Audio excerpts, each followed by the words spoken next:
দেখবেন যে দোকানে গেলে বা বাজারে প্রেশার মাপতে গেলে যদি 100 প্রেশার পায় তাকে বলবে যে তুমি মেরেই ফেলছো অলরেডি, বলবে ভাই সর্বনাশ প্রেশার তো শেষ, তুমি এখনই মরে যাচ্ছ ভিটামিন না খেলে। ঠিক আছে, এখন থেকে আপনারা এই লোকগুলোকে ভুল ভেঙে দিবেন, অর্থাৎ 100 থেকে বা 139 যদি 130 এর উপর পাইলে বলে যে প্রেশার বেশি হয়ে গেছে। আমরা একটু রক্তচাপ মাপা শিখবো এবার। ঠিক আছে, বলেন রক্তচাপের নরমাল রেঞ্জ জানেন কেউ? প্রেশার নরমাল রেঞ্জ জানেন? 120/60। আর আচ্ছা ঠিক আছে, শোনেন তো প্রথমে আমরা রক্তচাপ যেটা আর কি আমরা সাধারণ মানুষ জানি যে স্বাভাবিক রক্তচাপ যেটা, স্বাভাবিক রক্তচাপ কত? স্বাভাবিক রক্তচাপ সবাই জানে যে 120/80 হচ্ছে নরমাল প্রেশার। ঠিক আছে, কিন্তু সব সময়ের জন্য এটা না, এটা হচ্ছে একটা গড় প্রেশার। ঠিক আছে, এই গড় প্রেশার সবসময় যে সবার 120/80 থাকবে এমনটা না, কিছু নির্দিষ্ট বিষয় আছে যেগুলো নিয়ে আমরা এখন কথা বলবো। ঠিক আছে, এই জিনিসটা করে গ্রামের কিছু লোকজন ভাওতাবাজি করে, কিছু ওষুধের দোকানদার বলেন বা যাই হোক যারা নর্মাল ইয়ে আছে আর কি, এই প্রেশারটা যদি না পায় বা কম পায় মানুষজনকে বলে দেয় যে না প্রেশার তো নাই তোমার শেষ। এখন লোকজন ভয় পেয়ে কি করে, এখন তাহলে কি করা লাগবে, ডাক্তাররা ভিটামিন ধরে দেয়, বাস তাই হয়ে যায়। এখন আমরা জানবো আসল জিনিসটা জানবো। ঠিক আছে, আপনাদের জন্য যেটুকু দরকার, প্রেশারটা মোটামুটি দুই ধরনের, রক্তচাপ বলবো আমরা। ঠিক আছে, রক্তচাপ দুই ধরনের, লিখে রাখবেন। রক্তচাপ দুই ধরনের, একটা হচ্ছে সিস্টোলিক আর একটা হচ্ছে ডায়াস্টোলিক। সিস্টোলিক মানে বাংলাতে লিখি সিস্টোলিক।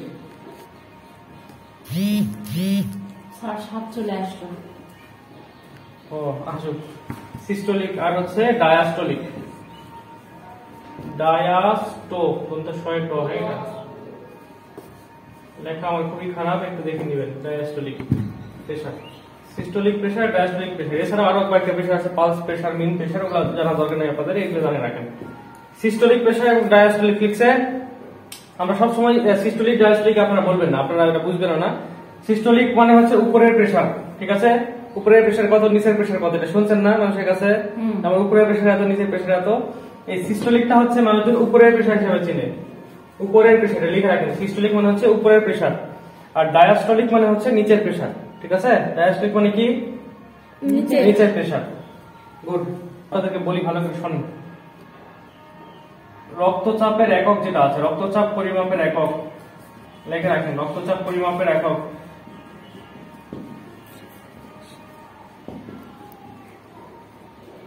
কি বলবেন বলেন? 120/80 কেজি, 120/80 পোয়া, তাহলে কি বলবেন?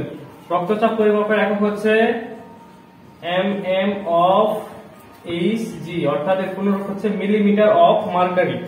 ঠিক আছে, যে প্রেসারে লেখেন, যেমন ধরেন যে 120/80 লেখেন, এর পাশে লিখতে হবে mm of Hg, অর্থাৎ মিলিমিটার অফ মার্কারি।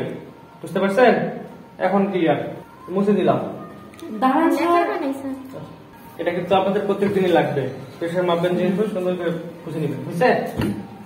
ওকে, আজকে আমরা যেটা শিখবো এটা দিয়ে আপনারা ফার্মেসি দোকানদারদের হাত মারবেন। ঠিক আছে, লোকজন যেটা জানে, আপনার মানুষকে, আমাদের কাজ হচ্ছে শুধুমাত্র সেবা দেওয়ার পাশাপাশি মানুষজনকে সচেতন করা।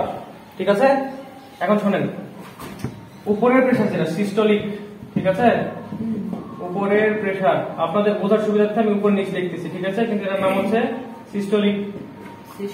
হ্যাঁ, উপরের প্রেশারটা হচ্ছে 100 থেকে 139 যদি পান কারো, উপর নিচ কিভাবে পরিমাপ করে মাপা শিখেছি। ঠিক আছে, 100 থেকে 139 মিলিমিটার অফ মার্কারি যদি কারো পান, তাহলে সেই রোগীর প্রেশার স্বাভাবিক।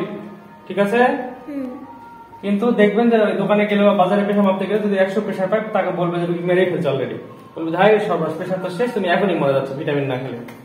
ঠিক আছে, এখন থেকে আপনারা এই লোকগুলোকে ভুল ভেঙে দিবেন, অর্থাৎ 100 থেকে বা 139 যদি 130 এর উপর পাইলে বলে যে প্রেশার বেশি হয়ে গেছে। ঠিক আছে, আর নিচে যদি 60 থাকে, কারণ আমি বলতেছি, এটা পরে বলতেছি। 100 থেকে 139 পর্যন্ত উপরেরটা নরমাল। ঠিক আছে, নিচের প্রেশার যেটা ডায়াস্টোলিক, নিচের প্রেশার হচ্ছে 60 থেকে 89 মিলিমিটার অফ Hg। ঠিক আছে, 60 থেকে 89 অর্থাৎ 60 মানে যে সে প্রেশার একদম লো হয়ে মরে গেছে এমনটা না, বা 89 বা 80 উপরে পাইছেন মানে যে তার প্রেশার বেশি এমনটাও না, ঠিক আছে।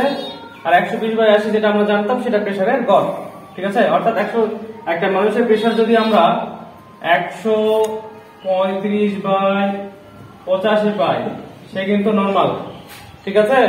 তার মানে এটাও নরমাল এটাও নরমাল। আবার যদি কারো প্রেশার 100/60 পাই এটাও কিন্তু নরমাল, ঠিক আছে। এখানে বিভ্রান্ত হওয়ার কিছু নাই, কারণ মানুষজনের একজনের প্রেশার এক রকম থাকতে পারে। ক্লিয়ার? ওকে। এখন আর একটা বিষয় আপনাদেরকে বলি যে অনেক সময় হতে পারে এরকম যে কারো প্রেশার পাইছে উপরেরটা 150 নিচেরটা 80, ঠিক আছে, নিচেরটা 80। এখন তাই কি বলবেন বলেন তো? 150/80 এই যে এরকম প্রেসার, এটা কি স্যার? হ্যাঁ বলেন, উপরে 150 নিচে 80, এটা কি বলবেন বলেন? তাহলে হাই প্রেশার, এটা যে নরমাল আছে, উপরেরটা হাই, নিচেরটা স্বাভাবিক। হ্যাঁ। এখন আবার যদি বলেন যে 130 পাইছেন উপরেরটা নিচেরটা পেলেন 90, তাহলে উপরেরটা স্বাভাবিক, নিচেরটা বেশি। জি। এখন আমরা সবসময় চেষ্টা করব কি যে নিচের প্রেশারটাকে আমরা বেশি ক্ষতিকারক হিসেবে ধরি, বুঝতে পারছেন। যখন আপনি উপরের প্রেশারটা একটু বেশি পাবেন এটাকে আসলে খুব বেশি সমস্যা ধরা হয় না, ঠিক আছে।